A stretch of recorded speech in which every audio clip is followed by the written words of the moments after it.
నీ గుండె పగిలి 100 ముక్కలైనా సరే నువ్వు ఏమాత్రం చలించకు. ఇంకెంత మాత్రమూ ఆగిపోకు. పగిలిన ఆ ముక్కల్ని తీసుకుని ముందుకు సాగిపో. అవే రేపటి రోజున నీ గమ్యాన్ని నువ్వు చేరడానికి ఉపయోగపడతాయి.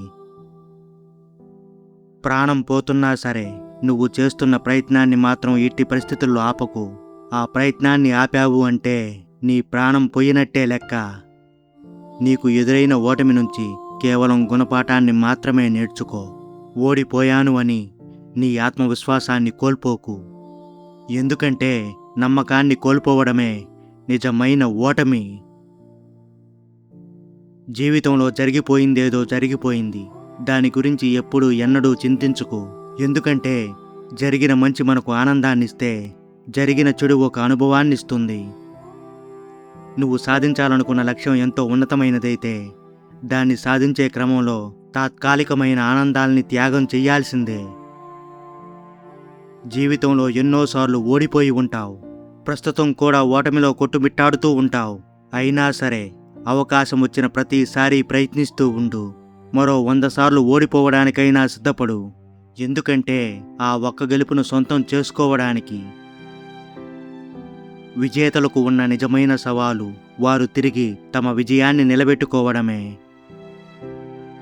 జీవితంలో ఎప్పుడూ నీ బలాన్ని సామర్థ్యాన్ని మాత్రమే నమ్ముకో.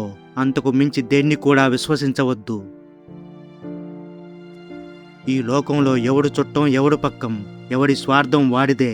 ఆప్యాయత ఆత్మీయత అంతా ఓ బోటకం మాత్రమే.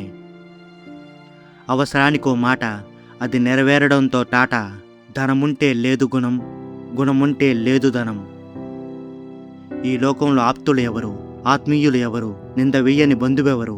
కష్టమొచ్చినా నష్టమొచ్చినా నీ వెంట నిలిచేది ఒక్కటే, అదే నీ నీడ. పోయిన దానికోసం పోగొట్టుకున్న దానికోసం నువ్వు వెతక్కు.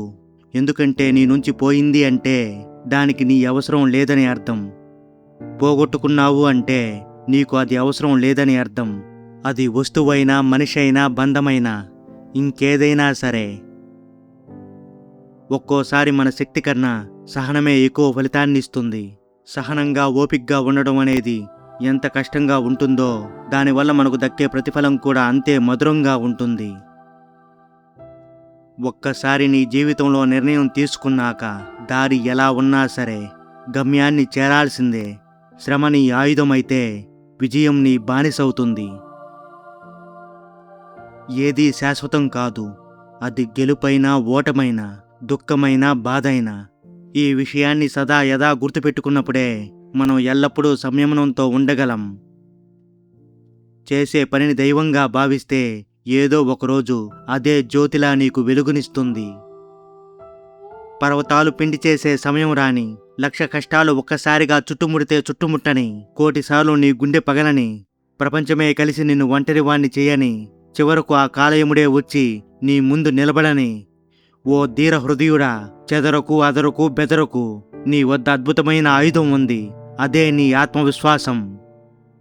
నీ దగ్గర పైసా లేనప్పుడు, నీ తోడంటూ ఎవరూ రానప్పుడు, నేను అనే భావన చాలా భారంగా, బంధం అనే పదం చాలా చిన్నదిగా కనిపిస్తుంది.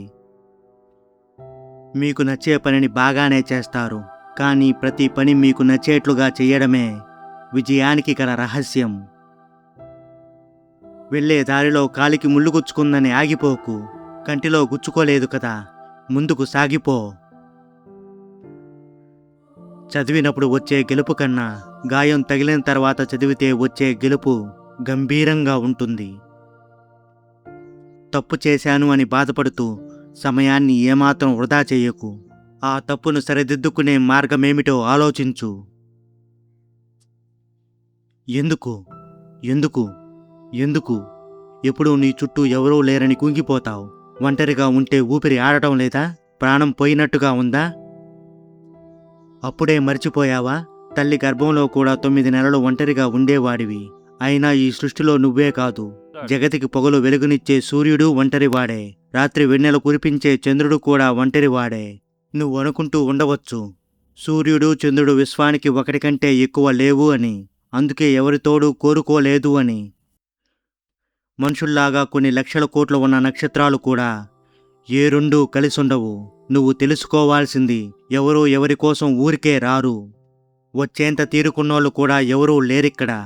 నీ కన్నీళ్లకు దోసిళ్ళు పట్టడానికి వేరే చేతులు రావు. కారిన కన్నీటిని నువ్వే తుడుచుకోవాలి.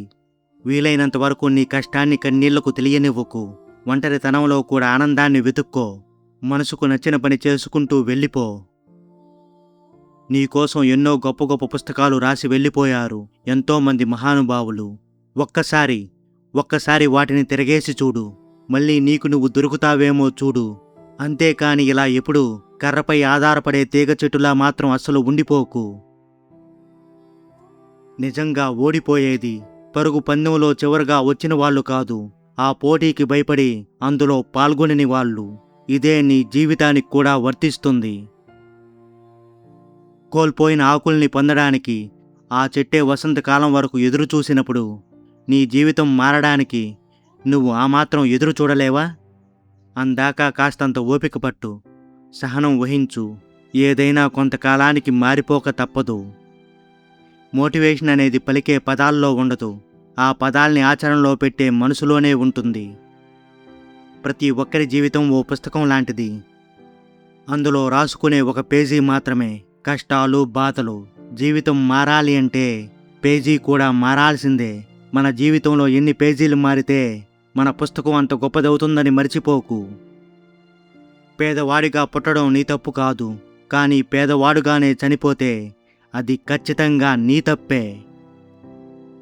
నువ్వు సాధించే గెలుపు 10 మందితో మాట్లాడిస్తుంది, కానీ ఓటమి నీతో నిన్ను మాట్లాడిస్తుంది.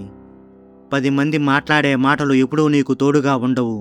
ఓటమిలో నీతో నువ్వు మాట్లాడుకునే మాటలే గెలుపు వైపుకు నిన్ను పరుగులు పెట్టేలా చేస్తాయి. భయపడి అన్నీ మూసేసి ఇంట్లోనే కూర్చుంటే గెలుపు కొట్టే తలుపు చప్పుడు ఎలా వినిపిస్తుంది? గొప్ప గొప్ప విజయాలన్నీ హేళనతోటే మొదలవుతాయని మర్చిపోకు. నువ్వు వయసులో ఉన్నప్పుడు కష్టపడడానికి, పని చేయడానికి సిగ్గుపడితే వయసు మీద పడ్డాక బ్రతకడానికి సిగ్గుపడాల్సి వస్తుంది. నీలో దాగి ఉన్న బలం ఎవరికీ తెలియకపోయినా పర్వాలేదు, బ్రతికియొచ్చు. కానీ నీ బలహీనతను ఎవరికీ తెలియనివ్వకు. ఏమాత్రం బ్రతకనివ్వరు. పైగా దానితో ఓ ఆట ఆడుకుంటారు, నిన్ను అన్నిటికీ వాడుకుంటారు. భయపడుతూ కూర్చుంటే ఏమాత్రం బ్రతకలేవు. తప్పో ఒప్పో చేసి చూడు, గెలుపైతే నిన్ను ముందుకు నడిపిస్తుంది. ఓటమి పాలైతే తర్వాత ఏం చెయ్యాలో నీకు నేర్పిస్తుంది. పరుగు, జీవితం రెండూ ఒక్కటే. ముందుకు సాగిపోవాలే కానీ ఏమాత్రం ఆగిపోకూడదు. కష్టం నీకు ఎదురైనప్పుడు అయిన వాళ్ళు ముఖం చాటేశారని బాధపడవద్దు. వాటిని నీ ఒక్కడవే జయించగలవని వారు నమ్మినందుకు సంతోషించు. జీవితంలో నువ్వు దేనికైతే భయపడి వెనకడుగు వేస్తావో అది జీవితాంతం మళ్ళీ మళ్ళీ నిన్ను వెంటాడుతూనే ఉంటుంది.